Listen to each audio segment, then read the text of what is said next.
อยู่แล้วพวกพากันเขาไปนั่งอยู่นี่ก็ได้บุญ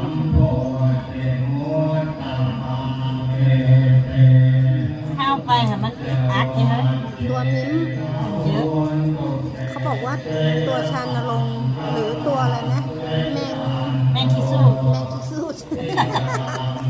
ภาษาเยอะ ภาษาย้อแมงคิสูด ดูสิมันอยู่ที่เท้าเนี่ย เขาเอานี่ลังมันเนี่ยไปอ่อยไฟ อ๋อ จุดไฟ จุด นะ ไฟใช่ไหม จ้าเนี่ย อ๋อ ก็เหมือนขี้ผึ้ง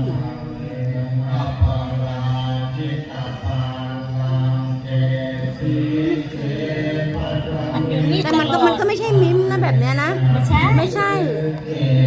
ไม่ใช่มิ้มเลย มีไม่มีอีกอย่างหนึ่ง ไม่มีอีกอย่างหนึ่งงั้นก็อย่างว่า ตัวมิ้มน่ะมันเป็นรัง ใช่ค่ะเหมือนรังผึ้งอะเนาะ เหมือนตัวผึ้งนั่นแหละมิ้มแต่มันตัวเล็กกว่าผึ้ง ค่ะ